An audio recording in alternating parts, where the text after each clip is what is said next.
Hi, I'm Sammia Poveda. I work at the University of Sheffield. Working the pandemic has been very difficult for all of us.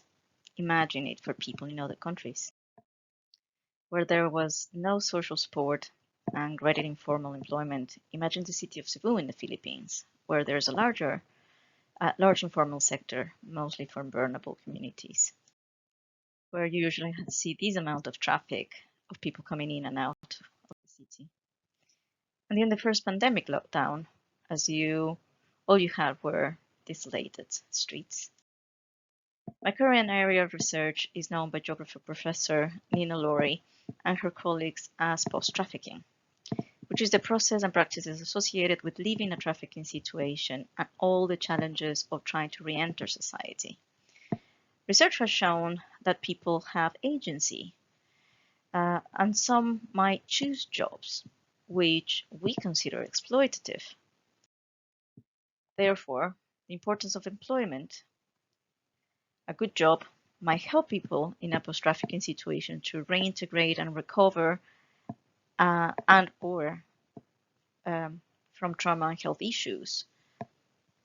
However, a low-paid job might push them back into an exploitative situation.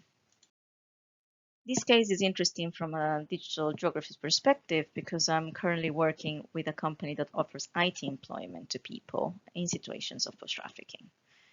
Traditionally, post-trafficking individuals will receive support and training to help their reintegration, yet it tends to be very gendered and targeting low wages jobs. So for example, hairdressing for women and a plumber for men, which are not always very well paid in the Philippines. So can IT be a choice of employment?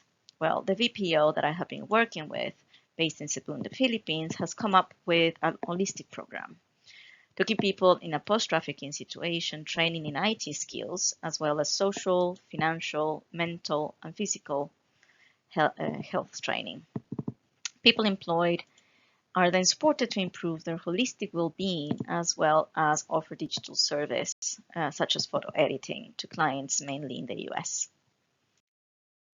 Then what happened when the pandemic hit and people had to stay home? Even in the UK, we realized not everyone has a computer and a reliable internet at home. So what happened with this VPO and these employees? What happened with the company to be able to continue to operate? How did people cope with the changes? How these affected their reintegration and recovery? Early this year, using virtual research, I was able to interact with 12 employees using a participatory digital storytelling process, which was then complemented with in-depth semi-structured exit interviews. Participants benefited from additional IT skills, for example, but also were guided into a reflective moment, with all of these generated data for our research. So far, mainly due to teacher commitments, we've finished data collection. We have posters, the final comic stories, interviews, information about our innovative methodology, as well as all of discussions we had during the process. And initial findings show that people really struggled with the tech and infrastructure issues. For example, working in poorly ventilated environments with limited internet access. They also struggle, as many of us have done during the pandemic, with these multiple distractions we have, family issues, kids, pets, noises, etc. And finally, findings also show how the VPA went above and beyond for their employees, doing so much more than it was expected from them, especially legally.